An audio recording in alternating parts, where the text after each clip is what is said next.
শাড়ি আঁচলটা একটু সামলাও, ধুলো লেগে গেল। আমার বলছো আঁচলটা তো ধরতে পারছো না? তুই করলে আসে তো, ঠিক আছে ধরছি। এখনো সময় আছে ভাই, বাঁচতে চাইলে বি করিসনি। এই এই একই কথায় কদিন বলবি বলদিনি?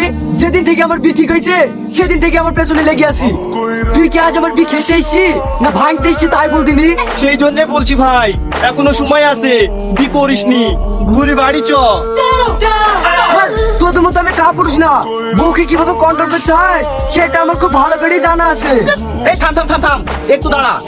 কি বললি আরেকবার বল। আমার নাম রিয়াজ, আমি সব জ্ঞানী বলছি। বউকে কিভাবে কন্ট্রোল করতে হয় সেটা আমার খুব ভালো করে জানা আছে।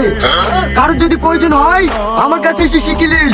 তোকে বিয়ের বাড়িতে খুঁজে খুঁজে পাসনি, আর তুমি এখানে এসে বসে আছো। দাও, চুড়িটা ছিঁড়ে গেছে, বাড়ি থেকে সেলাই করে নিয়ে এসে দাও। ঠিক আছে দাও। তা ভাই, এটা শুধু টেলার, বিয়ের পরে পুরো সিনেমা দেখতে পাবি, এখনো সময় আছে, ভেবি দেখ। ভাই এখনো সময় আছে। তুই চুপ করবি? এত সুন্দর একটা মুহূর্ত কি মিষ্টি চেহারা দেখতে পাচ্ছিনি? ওর মুখ দেখে কি তোর মনে হয়েছে এই মেয়ে কারোর সাথে ঝামেলা করতে পারে? আমার তো মনে হয়েছে যারা বিয়ে করেনি তারা বিশাল ভুল করেছে। বউ ছেড়ে কি বাঁচা যায়? এরকম আমারও মনে হয়েছিল। এটা কিছুক্ষণের জন্য, বিন্যাসে কাটুক সব বুঝতে পারবি। তোর কথা শুনে আমার কি মনে হয় জানিস? এই পৃথিবীতে কেউ যদি আমার শত্রু থাকে তাহলে একমাত্র তুই আছিস, না হলে এই শুভ কাজে কেউ বাধা দেয় রে।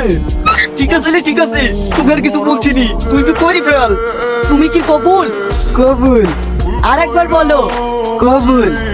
ভাই এখনো সময় আছে, আরেকবার কবুল বলার আগে ভালো করে ভেবে দেখ। কি ব্যাপার, কোনো সমস্যা? না না কোনো সমস্যা নাই, আপনি বিপরণের কাজ চালু রাখেন। তুই চুপ কর। আরেকবার বলো বাপ, কবুল। কবুল। এবার আপনারা হাত তুলে দোয়াটা করে দেন। হ্যাঁ একটু ভালো করে দোয়াটা করে দিন, জানে বোরাজা থেকে একটু বাঁচে। এতগুলো মানুষের সামনে কি বলছি রে? আর আরে সবাই জানে তো সংসারটা জানে ভালোভাবে চলে, তার লেগে দোয়াটা করছে।